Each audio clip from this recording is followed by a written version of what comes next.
The silence of the Galactic War Council chamber was deceptive, a stillness like the calm before a storm. Here, in the heart of the station orbiting the barren planet Zeros, representatives of 52 star systems gathered, their faces etched with concern beneath the starlit void visible through the panoramic viewports. The chamber, vast and dimly lit, buzzed not with the hum of technology but with the low, urgent murmurs of its occupants. At the center, isolated yet undeniably in command, stood Captain Miles Harding. His appearance was unremarkable among the sea of decorated uniforms and exotic beings, but his presence was a palpable force. Eyes sharp and movements deliberate, he scanned the assembly, each member avoiding his gaze, knowing the weight of the discussion to come. "Esteemed colleagues," Miles began, his voice cutting through the murmurs like a ship cleaving through the void. The room fell silent, every ear tuned to his every word. "We stand on the brink. The Arachnid Armada advances and our traditional strategies falter.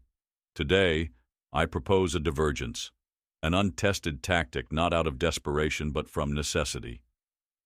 A side character, General Tharn of the Tavok sector, shifted uncomfortably in his seat. His scales glistened under the ambient light as he interjected, "Captain Harding, your plan lacks precedent. How can we risk so much on such uncertainty?" Miles turned to Tharn, his expression unreadable. "Because, General, certainty is a luxury we no longer possess. I ask not for blind faith, but for calculated trust." Around them, the chamber's architecture, sleek lines of metal and soft glow of navigation consoles, served as a reminder of the technological prowess at their disposal. Yet here they were, discussing a gamble. Harding's proposal was more than strategy. It was a testament to human ingenuity and adaptability, qualities that had brought them through crises before. As whispers circulated, Miles's thoughts drifted to the stars beyond the glass, their cold light a stark contrast to the heated debates within. This council was his battlefield now, his words, his weapons. There would be time for the roar of cannons and the clash of fleets, but victory here, among his peers, was the first hill to be taken. The meeting adjourned with a mixture of skepticism and reluctant approval. Harding walked slowly back to his quarters, the weight of the impending conflict settling on his shoulders. The corridor was silent, save for the soft echo of his boots on the metal floor, each step a reminder of the path he had set them on. The stars, indifferent observers to their plight, shone on, their light guiding the way forward, as enigmatic and unyielding as the journey ahead. Miles stepped into the war room, where a large holographic display dominated the center. Charts, graphs, and real-time simulations flickered with the potential trajectories of their foe, the Arachnid Armada, each movement casting pale blue light across the somber faces of the assembled strategic team. The air was tinged with the metallic scent of cold electronics, punctuated by the occasional hiss of opening doors as advisors entered and exited. "Gather around," Miles commanded, his voice firm yet devoid of tension. His team convened, their eyes tracing the swirling patterns of enemy movements, depicting a dance of destruction across star systems. Lieutenant Harrow, a young but keen strategist, pointed to a cluster of blinking lights on the map. "Here," he said, tapping the display. "The Arachnid's supply lines cross through the nebula of silent whispers. It's lightly guarded, vulnerable." Miles nodded, his gaze fixed on the display as he contemplated the suggestion. "A surgical strike," he mused aloud, "swift and silent, could cripple them for months." The taste of the impending decision was bitter. The risks were high, but the rewards higher. Commander Tycho, a veteran with scars both physical and hidden, leaned closer to the hologram. "And if we deploy decoys along their perimeter sensors, we could mask our approach," he added, his voice a whisper, yet carrying the weight of experience. Miles tasted the tang of adrenaline as he visualized the plan. "Prepare the Ghost Fleet. Silent runners equipped for minimal detection," he instructed, his senses sharpening as the strategy took shape. The scent of anticipation mingled with the usual sterility of the war room. As the team set to work, the tactile feedback of the console under his fingers felt grounding. The faint vibrations through the station's framework provided a constant reminder of the vastness of space that cradled them in its dark embrace. "We'll need precise timing," Miles continued, his eyes scanning the probabilities and calculations displayed next to the hologram. "Every second will count." Harrow nodded, his youthful enthusiasm tempered by the gravity of the task. "I'll sync the fleet's clocks with the station's time pulse. No deviations." The room filled with a new energy as the team coordinated their efforts. Miles stood back, allowing his crew the space to work, yet his presence remained the axis around which all decisions turned. As the meeting drew to a close, the soft aroma of brewed stim drinks wafted from the adjacent mess hall, a subtle reminder of the late hour. "Rest now," he told them. "We strike at first light." Leaving the war room, the echo of his steps mingled with the distant and constant whisper of circulating air, the station's lifeblood. The cold floor beneath his boots reminded him of the isolation of command, a solitude not unlike the void outside. In the quiet of the corridor, the distant view of stars offered a momentary escape. Their light, traveling untouched through the void, held no judgment, only the silent promise of infinity. Miles's resolve hardened. The scent of victory was distant but distinct. Miles watched from the command deck as the first wave of ghost ships slipped silently through the vast curtain of space. Their departure was marked only by the soft closure of the launch bay doors, echoing like a distant thunder through the station's corridors. The darkness outside was speckled with the cold fire of distant stars, their silent watch a stark contrast to the tension aboard the station. "Initial phase green," Lieutenant Harrow reported, his voice steady but his hands betraying a slight tremor as he adjusted the sensors to track the fleet's progress through the nebula.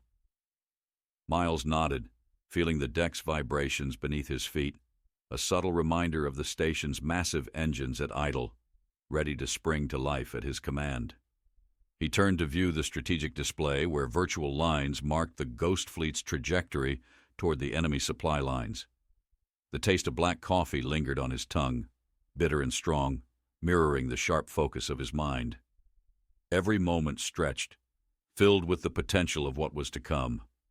A dance of strategy and chance. Commander Tycho approached, his footsteps nearly silent on the cool metal floor. "The decoys are in place," he whispered, almost blending into the ambient sounds of distant space that seeped through the hull, a constant reminder of the void just beyond. "Good," Miles responded, his eyes not leaving the display. "Signal the second wave to stand by. No movement until we have confirmation of the strike." The command deck was shrouded in soft red light, casting long shadows and giving the faces of the crew a ruddy, determined glow. The scent of ozone, a byproduct of the ship's energy shields, tingled in Miles' nose, adding to the charged atmosphere. Suddenly, the display flickered. Harrow's voice broke the tension. "Contact!" The fleets engaged the enemy. Miles stepped forward, his senses heightened. The display showed a flurry of activity, flashes of light representing the exchange of fire in the distant nebula. The taste of adrenaline was sharp in his mouth as he watched the battle unfold, each burst of light a heartbeat. "Damage report?" Miles demanded, his voice cutting through the soft buzz of conversation on the deck. "Minimal," Harrow replied, relief in his voice. "But the enemy is mobilizing faster than anticipated. They're adapting." Miles's heart sank. The arachnids were cunning adversaries. "Recall the first wave. Execute defensive maneuvers. Prepare for a direct assault," he ordered, his voice resolute. The deck crew sprang into action, their movements a ballet of efficiency and speed.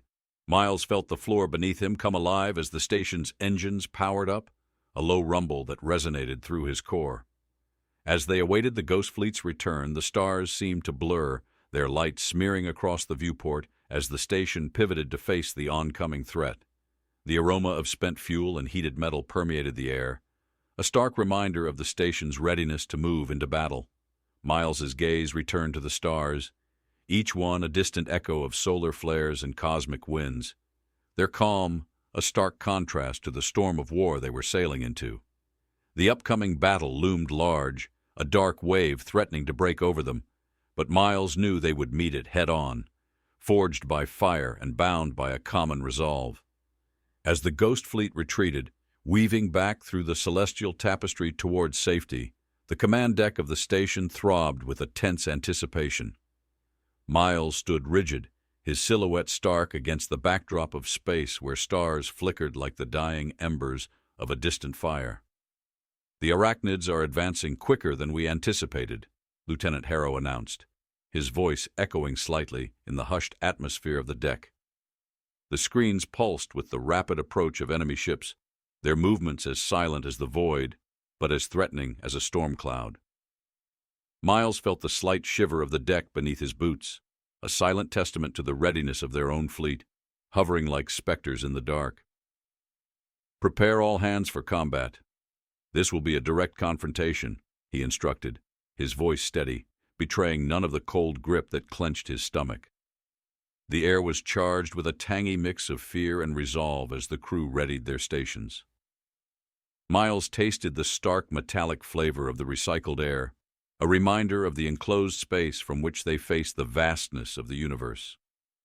Commander Tycho approached, his presence a quiet force beside Miles.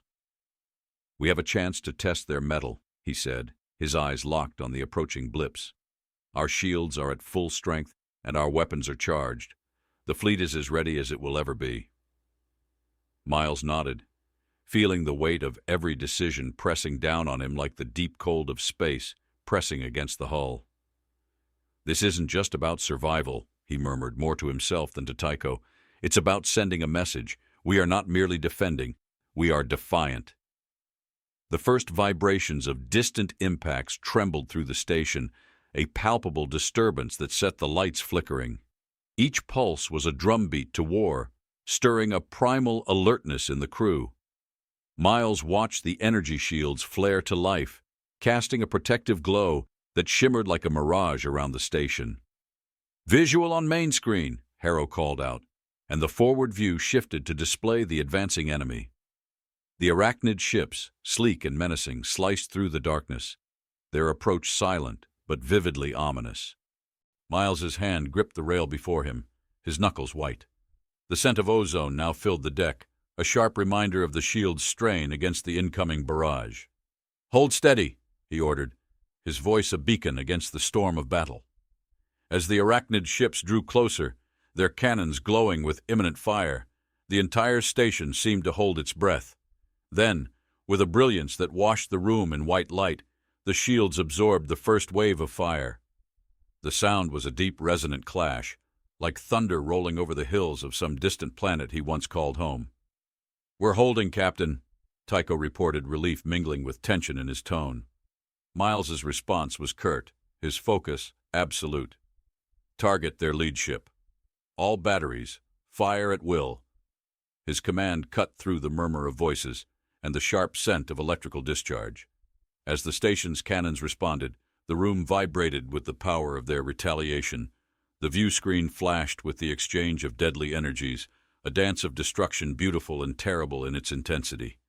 Miles felt the deck pulse rhythmically beneath his feet, each throb synchronizing with his own racing heartbeat as they stood on the precipice of oblivion, defiantly holding the line.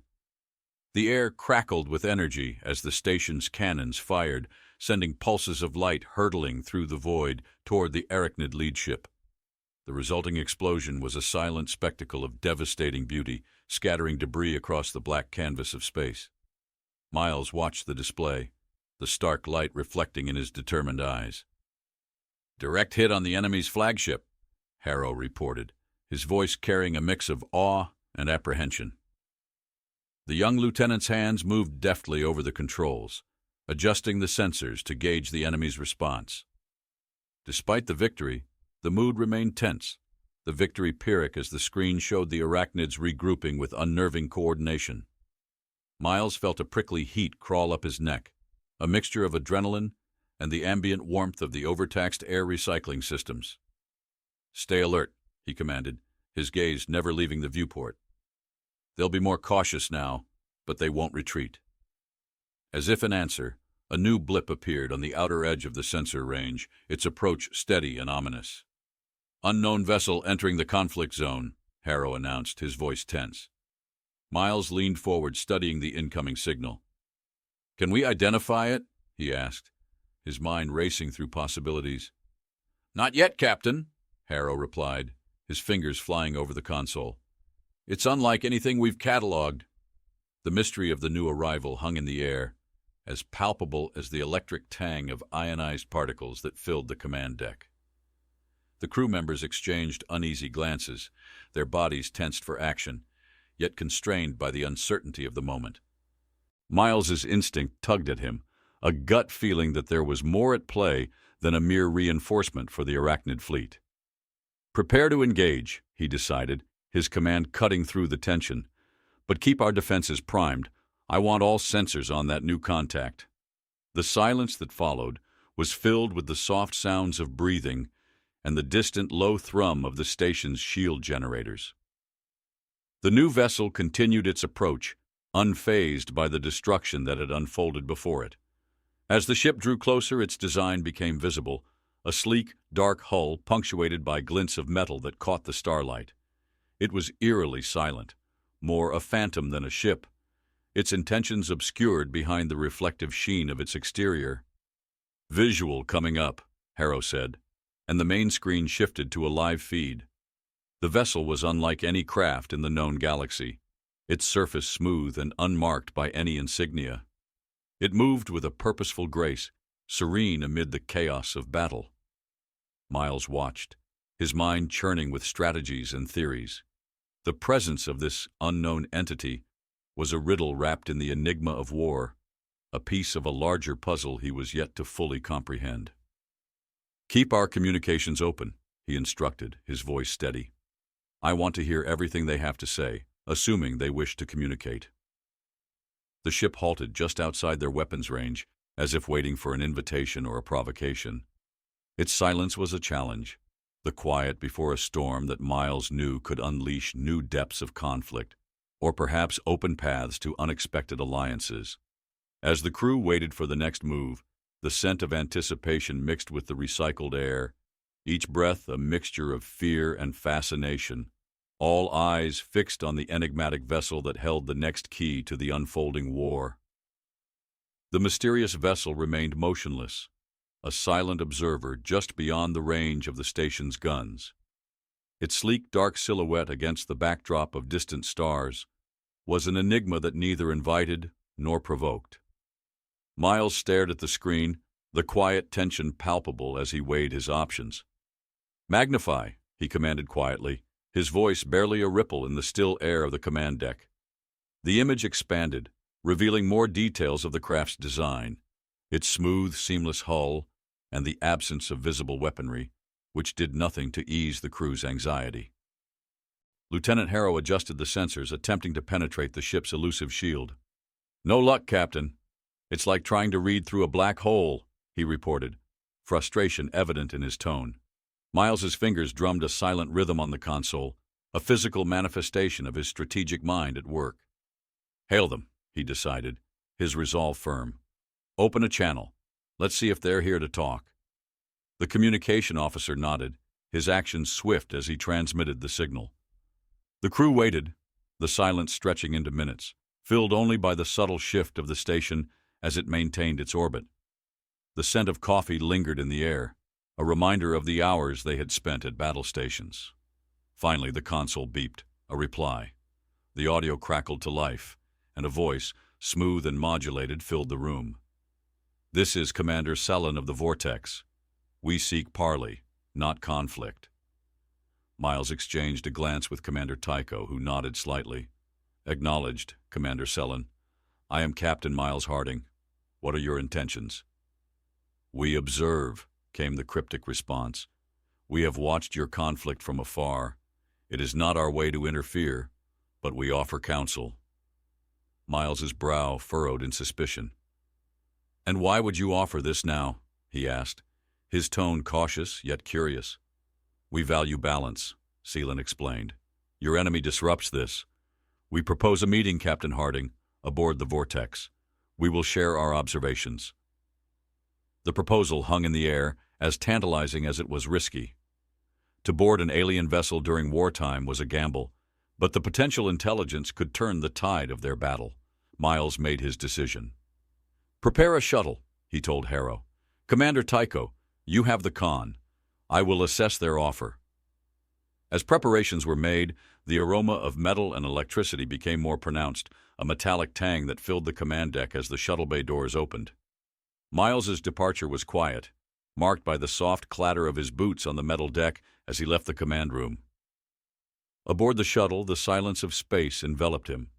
As the small craft approached the vortex, the scale of the vessel became apparent, massive yet elegant, dwarfing their station. The docking procedure was smooth, a seamless blend of technology that hinted at the vortex's advanced capabilities. Stepping onto the alien vessel, Miles was greeted by a cool, sterile air that contrasted sharply with the warmth of human-occupied spaces. Commander Selen awaited him, their form humanoid but finely detailed, like a sculpture come to life. "Welcome, Captain Harding," Selen said, gesturing to a sleek corridor that led deeper into the ship. "Let us discuss possibilities."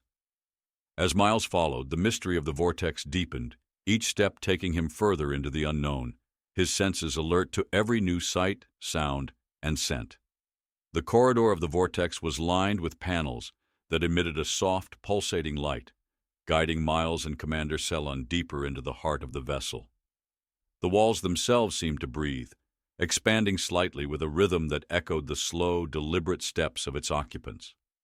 The air was fresh, tinged with a faint, unidentifiable floral scent, contrasting sharply with the sterile, recycled atmosphere Miles was accustomed to.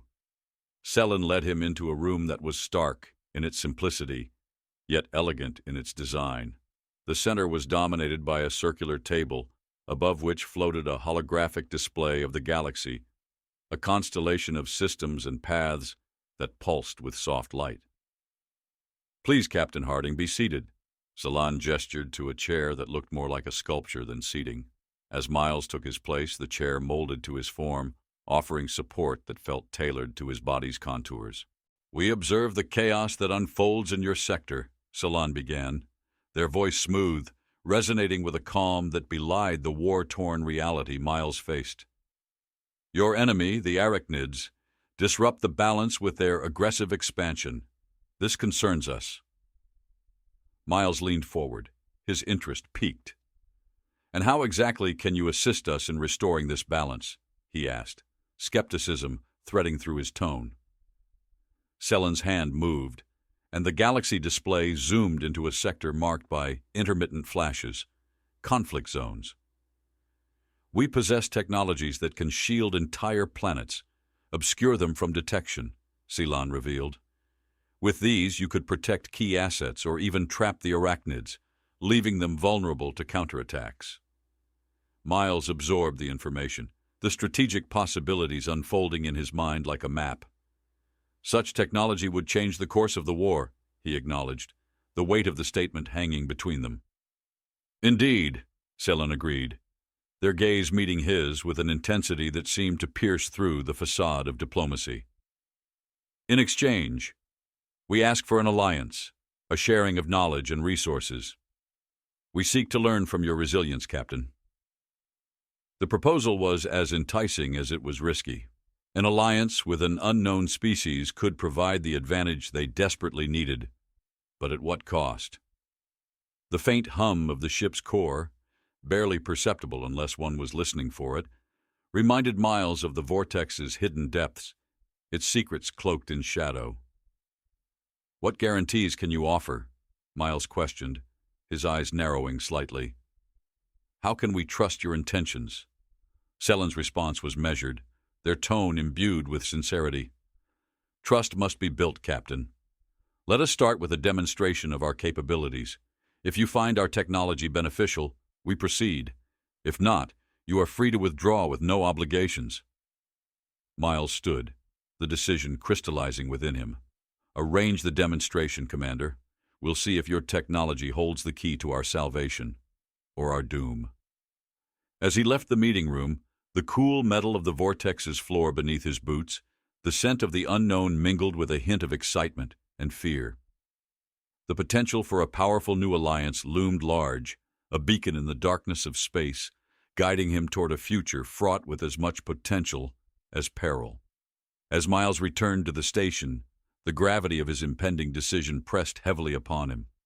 The potential alliance with the Vortex was a glimmer of hope in the murky waters of war, yet uncertainty clouded his thoughts like the shadow of a looming storm. Back aboard his command deck, the stark contrast between the alien technology of the Vortex and the familiar, rugged interior of his own ship was palpable.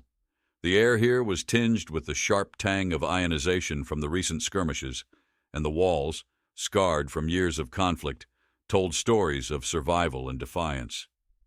"Captain, the Vortex has initiated the demonstration," Lieutenant Harrow reported, his voice cutting through Miles's reverie. On the main screen, a live feed displayed a distant planet, one of their outposts on the fringe of contested space. Miles watched intently as a shimmering veil, like the surface of a bubble, enclosed the planet. It was subtle yet unmistakable, a protective shield that twinkled faintly as it repelled a volley of simulated attacks from the Vortex itself. "Effective," Miles murmured, impressed despite his reservations. "And the visibility of the shield?" "Adjustable," Harrow responded, manipulating the feed to show the shield's opacity changing, becoming nearly invisible to the naked eye. "They can cloak it completely."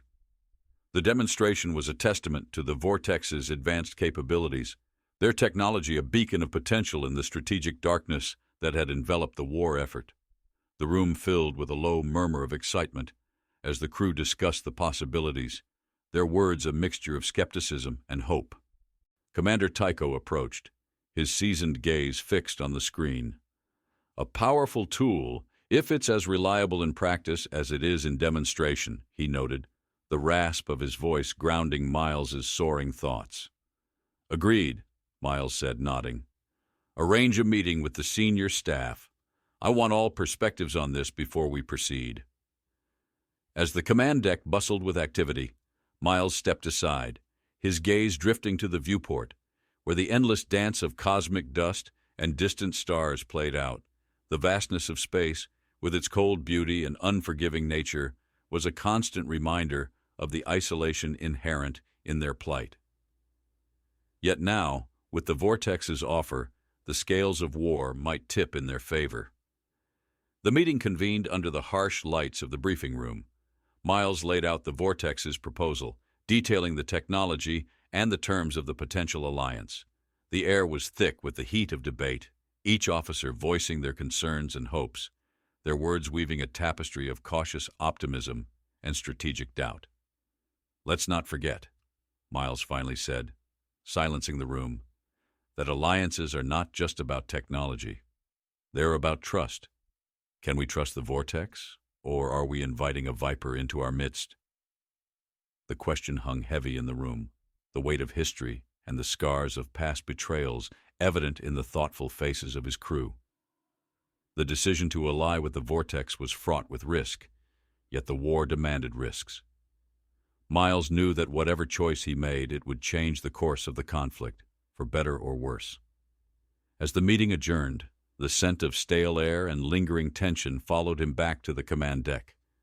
The stars seemed to watch in silence, the future as uncertain as the shifting nebulae that veiled distant worlds. Miles's next steps would need to be as calculated as the orbits of the planets they fought to protect. After the tense meeting, Miles stood at the viewport of the command deck, his reflection mingled with the infinite sprawl of space beyond. The decisions made there, weighed with cautious minds and wary hearts, set a new course. A tentative alliance with the Vortex, an uncharted path sprinkled with both potential and peril. The first test of this nascent alliance came sooner than expected. Harrow's voice broke the silence, tinged with urgency. "Captain, sensors have picked up a large arachnid fleet converging on our position. It appears they've intercepted communications regarding our new defense capabilities."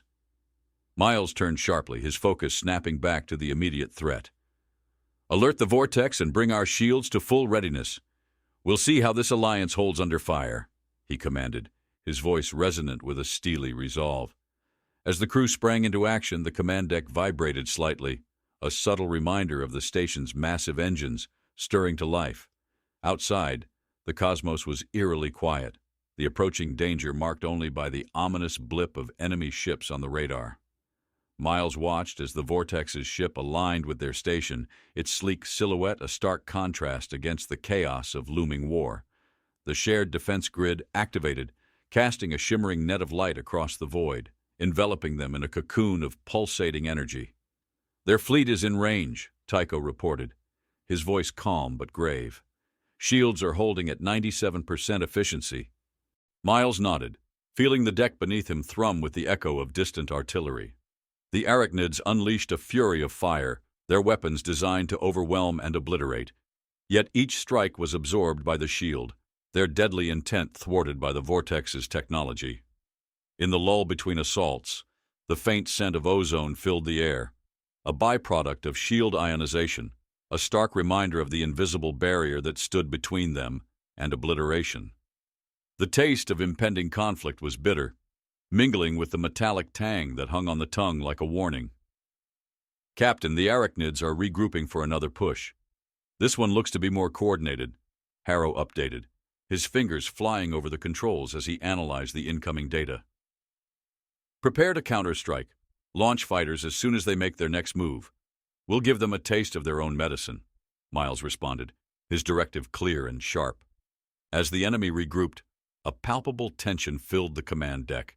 Every officer ready, every sensor and screen a portal to the unfolding drama. The Vortex's commander, Ceylon, appeared on the communication screen. "Our systems are synchronized with yours, Captain Harding. We are ready."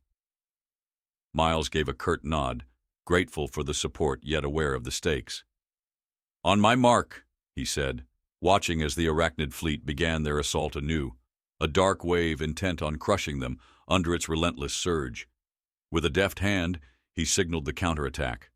Fighters poured out from the station, a swarm of metal and might that met the arachnid wave head-on. The clash was violent, a cacophony of explosions and counterstrikes that lit up the void with deadly fireworks. As the battle raged, Miles felt a vibration through the floor, a resonance of war and alliance. Each blast, each maneuver, brought them closer to understanding the true strength of their union with the Vortex or its potential folly. The outcome of this engagement would either forge their bond in the fire of combat or melt it away under the heat of arachnid guns. The fiery dance of combat receded as the arachnid forces, battered and bruised, withdrew to reassess their onslaught against the unexpectedly fortified human station. In the aftermath, the command deck of the station bore the scars of battle. Screens flickered intermittently under the strain of continuous operation, and the air was thick with the acrid tang of burnt electronics. Captain Miles Harding stood amidst the chaos, his gaze fixed on the holographic display that now showed the dispersing enemy fleet. The success of their counterattack, bolstered by the Vortex's shielding technology, had given the crew a rare moment of respite. "Damage report?" Miles's voice cut through the low buzz of activity, pulling Harrow from his reverie of tactical displays. "Shields held up better than expected, Captain. Minor systems damage, but it's mostly superficial. Repair crews are on it," Harrow responded, his voice tinged with relief but underscored by fatigue. Miles nodded, his mind already turning to their next move. "Good. Keep monitoring any arachnid movements. I want to know the moment they regroup." As Harrow relayed orders, Miles turned to the viewport, where the blackness of space was a tapestry woven with the brilliant pinpricks of distant stars. The silence here was a stark contrast to the earlier cacophony of battle, offering him a moment to reflect on the delicate balance of power now at play. The intercom crackled slightly before Salon's voice emerged, clear despite the underlying static. "Captain Harding, your strategy proved effective. The arachnids are hesitant. This may afford us an opportunity to strike at their core territories." Miles considered the proposition, the weight of command settling heavily on his shoulders. "And you believe this window will remain open long enough for an offensive push?" he queried, skepticism shading his tone. "We have observed patterns in their retreats," Salon replied. "Their current trajectory suggests a regrouping phase that could take them several cycles to complete. We should use this time wisely." "Arrange for a meeting, Commander. I want options on the table within the hour," Miles decided. turning back to the tactical feeds that filled the screens around him. As the crew mobilized to prepare for the upcoming strategy session, the scent of coffee drifted from the mess hall, mingling with the sharper odors of ozone and metal.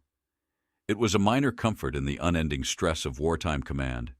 The meeting room was starkly lit, the bright lights casting long shadows as the senior officers gathered. Maps and potential strike plans were displayed, lines and markers crisscrossing like a complex web of possibilities. Miles sat at the head of the table, his presence as commanding as the ships he directed. "We have a rare opportunity thanks to our new allies," he began, his voice firm. "But we must act quickly and decisively. Tycho, Harrow, I need your best routes for an incursion into arachnid space. We'll need stealth and precision." The discussion that followed was intense, each officer contributing pieces to the intricate puzzle of interstellar warfare. Routes were debated, logistics examined, and every possible outcome scrutinized with a thoroughness born of necessity. As the meeting drew to a close, Miles felt the familiar stir of anticipation. The strategy was bold, perhaps their boldest yet, and as he left the room, the cool metal of the door handle seemed to echo the chill of space itself, a reminder of the vast and dangerous theater of war they were about to enter. With the fleet ready and the crew determined, the gamble they were about to take could very well shift the tide of the war, or break them completely. With their strategy set, Captain Miles Harding watched the fleet mobilize for the covert incursion into arachnid space. The bridge was a flurry of subdued activity, each officer and crew member moving with a purpose sharpened by the imminent threat of deep space engagement. Outside, the cosmos stretched endlessly, its silent expanse broken only by the gentle arc of their ships, slipping into the shadow of a nearby asteroid belt.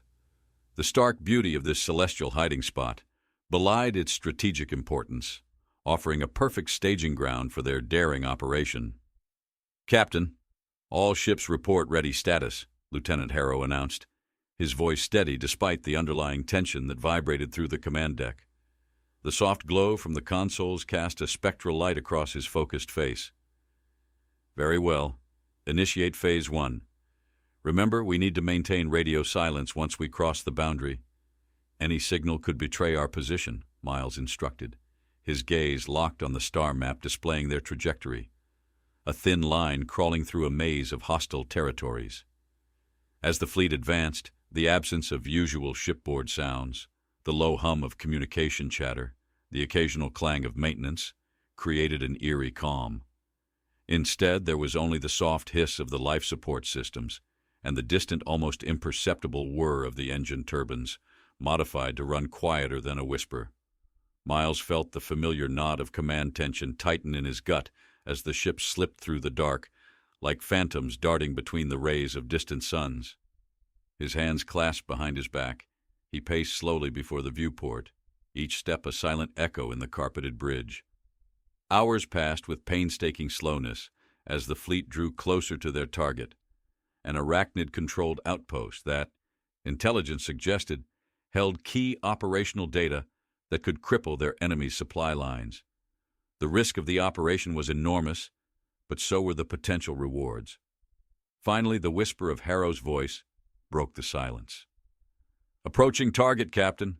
Visual confirmation in 3, 2, 1. The screen flickered to life, showing the dark silhouette of the outpost against the backdrop of a swirling gas giant, its colors a tempest of blues and grays.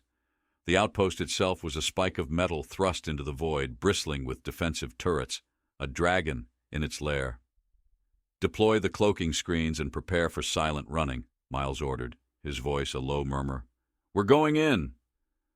The final approach was a ballet of shadows, the fleet's ships weaving through the enemy's sensor nets with a precision that was almost artistic.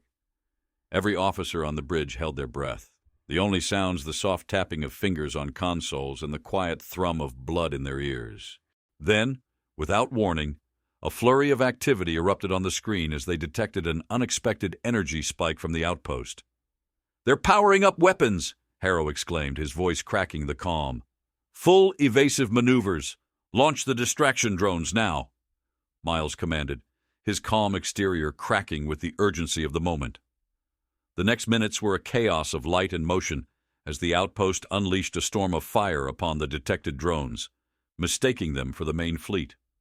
Under this cover, a small team, including Miles himself, boarded the outpost. Inside, the air was stale, tinged with the metallic scent of ionized particles. Their boots echoed softly on the cold metal floors as they moved with practiced stealth, deeper into the heart of the enemy's domain, each step taking them further into both danger and opportunity. Inside the cold, sterile corridors of the arachnid outpost, Captain Miles Harding and his team moved with ghost-like silence, the soft sound of their boots on the metal floor barely perceptible. The air was cool and dry, carrying a faint scent of lubricant used in the maintenance of the outpost's internal mechanisms. Soft, diffuse lighting cast long shadows that played tricks on the eyes, turning every corner into a potential ambush point. Miles signaled his team to halt near an access panel. "Harrow, see if you can tap into their network. We need those deployment schedules," he whispered, keeping his voice low to avoid detection by any nearby sensors. Harrow nodded, pulling a compact device from his belt and connecting it to the panel. His fingers moved with practiced ease, the subtle clicks of the device syncing with the outpost system, the only sound in the tense silence. As the data started streaming in, the screen lit up with complex diagrams and encrypted text. "Got it, Captain. Just give me a few minutes to decrypt this," Harrow murmured, his focus intense. Miles kept watch, his senses heightened to any disturbance. The outpost seemed deserted in this sector, but he knew better than to let down his guard. His eyes scanned the dimly lit corridor, catching a slight movement, the soft flicker of a security camera adjusting its angle. "Almost there," Harrow continued, oblivious to the camera's silent observation. Suddenly, the sharp scent of burning electronics filled the air, and a warning klaxon blared, shattering the silence. "They're onto us! We need to move now!" Miles snapped, grabbing Harrow by the arm as they sprinted back toward their entry point. The outpost came alive with activity, the previously silent halls now echoing with the sounds of alarms and the rapid footsteps of arachnid soldiers. Red emergency lights painted the walls with ominous streaks, pulsing in time with the shrill sound of the alert. As they rounded a corner, Miles and his team were met with a squad of arachnid guards. Without hesitation, Miles drew his weapon, firing in a controlled burst. The guards fell, their bodies thudding against the cold metal floor. "Keep moving," Miles ordered, leading the way as they navigated through the labyrinthine corridors. The tang of ionized air followed them, a harsh reminder of the close calls with arachnid energy weapons. They reached the extraction point just as their pursuers closed in. The sound of their heavy breathing mixed with the distant cries of the arachnid soldiers created a cacophony of survival instinct. Miles keyed his communicator. "This is Harding. We have the data. Initiate extraction now." The return trip was a blur of motion and adrenaline. Once safely aboard their ship, Miles took a deep breath, the taste of metal still lingering on his tongue from the outpost's atmosphere. "Let's see what we've got," he said, looking over Harrow's shoulder as the decrypted data displayed on the screen. Deployment schedules, supply routes, even command structures, everything they needed to plan a decisive strike. As the ship sped away from the outpost, cloaked once more in the darkness of space, Miles felt the weight of their success mixed with the anticipation of the next challenge. They had struck a vital blow, but the war was far from over. Every piece of data they had extracted was a piece of the puzzle leading to the arachnids' ultimate downfall, or to their own, if they miscalculated even a single move in the dangerous game they were playing. With the critical data secured, Captain Miles Harding set about orchestrating what could be the most decisive move in their ongoing conflict with the arachnid forces. Back aboard the command ship, the atmosphere was electric with a sense of impending action. Each member of the crew was acutely aware of the stakes as they gathered around the strategy table, their faces illuminated by the glow of the holographic displays showing star maps and enemy positions. "Here's the layout based on the intel we gathered," Miles began, his voice steady and commanding. "The arachnid's main supply route runs through the Kalor sector, heavily guarded but with a vulnerability in their sensor net we can exploit." Commander Tycho leaned over the display, his eyes scanning the routes. We insert a stealth unit here. He pointed to a narrow pass within an asteroid field. Use it as a choke point to disrupt their logistics. Without supplies, their forward bases will be in disarray. Harrow chimed in with technical details, his tone methodical. We've adjusted the cloaking frequencies based on the latest data. It should give us enough cover to slip past their outer defenses. Miles nodded, his mind racing through scenarios. Once the route is compromised, we push a frontal assault here. He gestured to a strategic point near the enemy's operational hub. We'll need every ship ready for a synchronized strike. Timing will be critical. The room buzzed with the sound of murmured confirmations as officers relayed orders, the scent of hot electronics filling the air as systems were pushed to their limits. Every screen flickered with trajectories and waveforms, the digital heartbeat of their impending operation. As preparations surged forward, the taste of strong, bitter coffee lingered on Miles's tongue, a harsh reminder of the long hours ahead. He stepped aside with Tycho, lowering his voice to a near whisper. Make sure every pilot understands the risks involved. I don't want any heroics out there. Strict adherence to the plan. Tycho nodded solemnly, the gravity of the situation etched deeply in his weathered face. Understood, Captain. I'll personally brief the squad leaders. The next hours were a blur of activity. The ship vibrated softly with the thrum of engines at ready, a constant reminder of the looming conflict. Miles stood at the viewport, watching as the fleet maneuvered into position, the cold blackness of space a vast canvas upon which their fate would soon be drawn. As the 0 hour approached, Miles returned to the bridge. The crew's eyes were on him, a mix of determination and apprehension in their gaze. This is it, he announced, his voice resonant over the ship's communication system. All units, execute on my mark. Mark. What followed was a meticulously choreographed ballet of warships and fighters, weaving through the asteroid field with precision. As they breached the enemy's sensor net, the first signs of disruption flickered through arachnid communications. Confusion and disarray transmitted over intercepted signals, music to their ears. The initial skirmishes were intense, light from energy weapons flashing like stars being born and dying in moments. The smell of scorched circuitry wafted through the ship as defense systems repelled counterstrikes, each impact a reminder of the thin line between victory and oblivion. On the main screen, the image of their forces enveloping the arachnid supply hub was a sight of controlled chaos, each explosion and maneuver a step closer to the objective. Miles watched, his heart pounding in sync with the ongoing barrage, as his fleet executed the plan with deadly efficiency, the payoff for their risk now tantalizingly within grasp.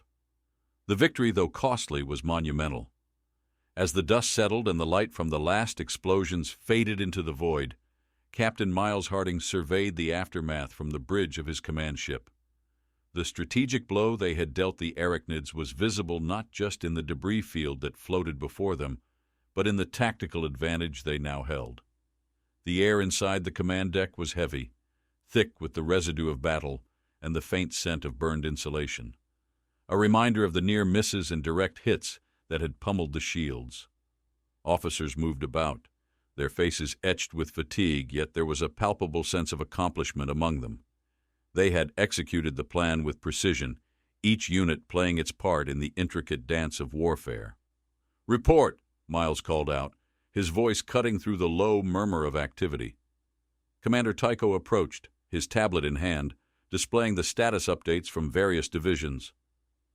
The arachnid supply lines are severely disrupted, their forward bases are isolated, and we've captured valuable intelligence.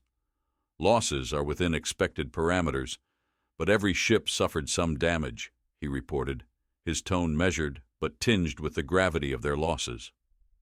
Miles nodded solemnly, his gaze lingering on the live feed from the battlefield.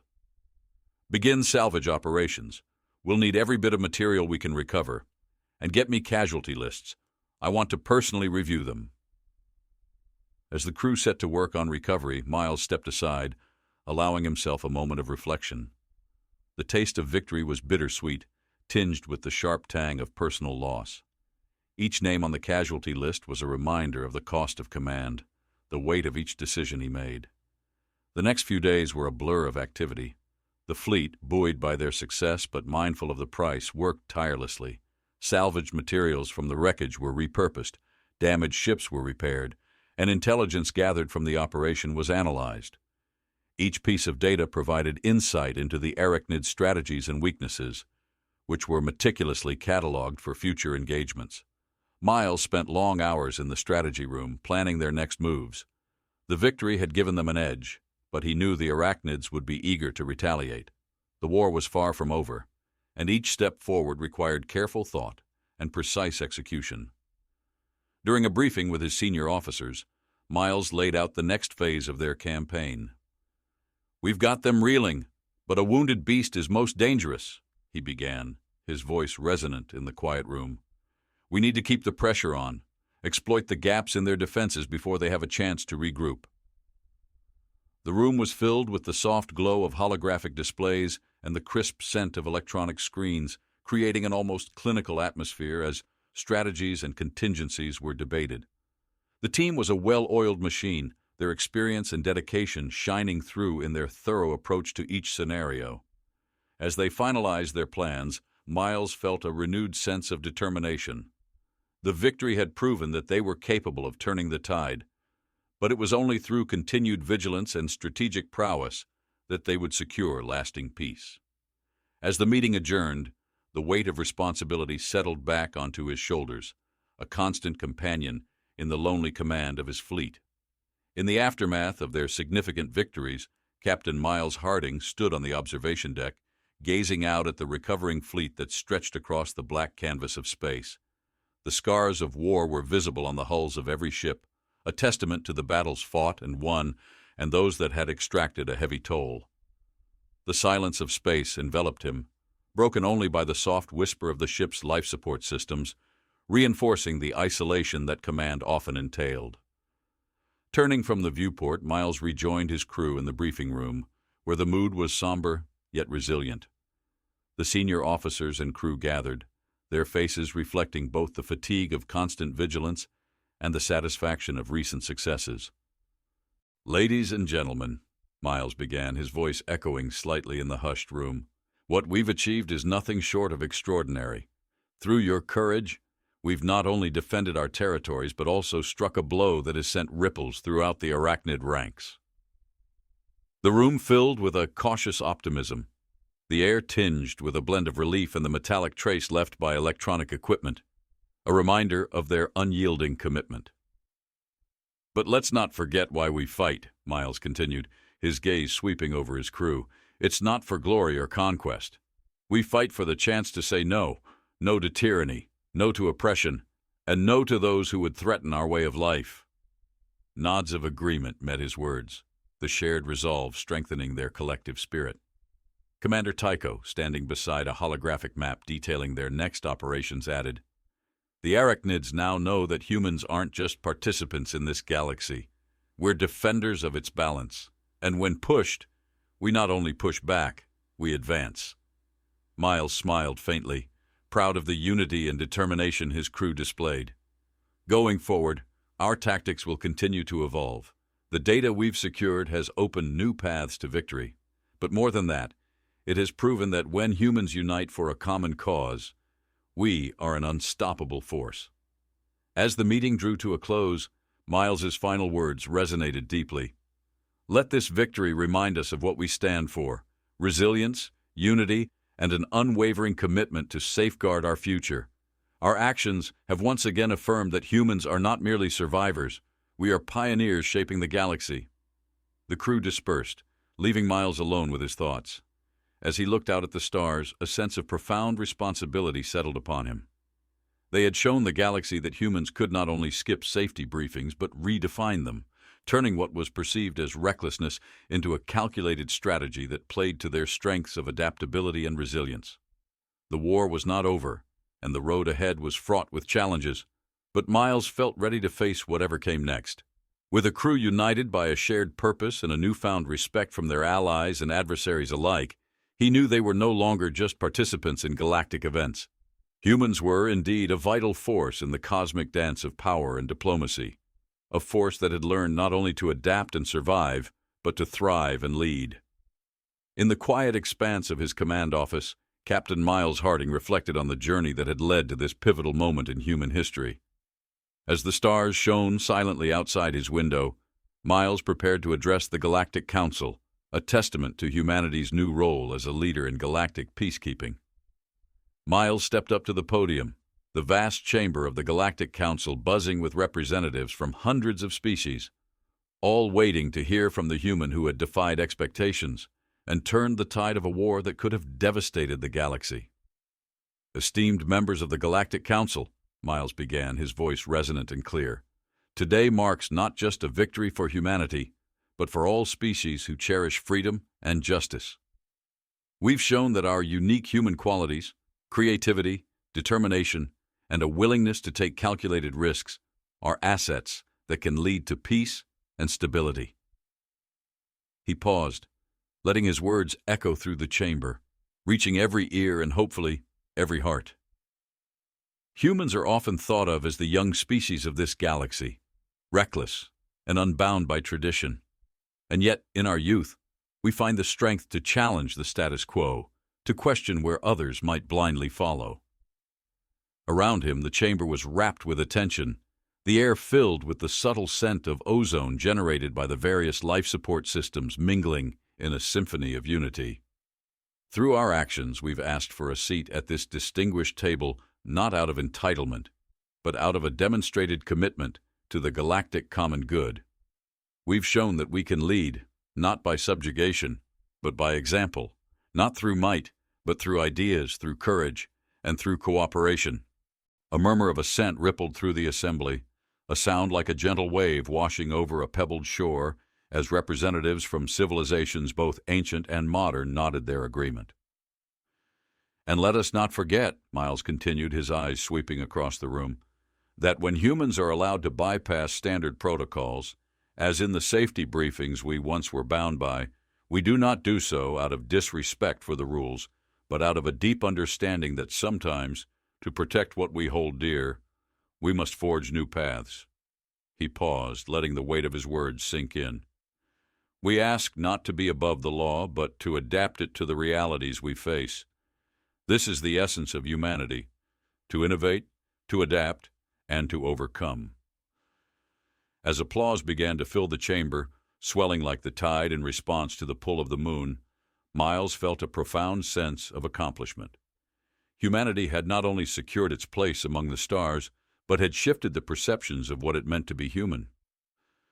In closing, Miles said, his voice imbued with the gravity of the moment, let this be a new chapter in our shared history, one where humans are not just seen as the wild card, but as valuable leaders, partners, and pioneers in the cosmic community. As he stepped down from the podium, the applause crescendoed, not just for a man, but for a species that had shown the galaxy that humanity's potential was as boundless as the universe itself. This was not just a victory. It was a declaration that humanity was ready to lead, to inspire, and to protect, no matter the odds.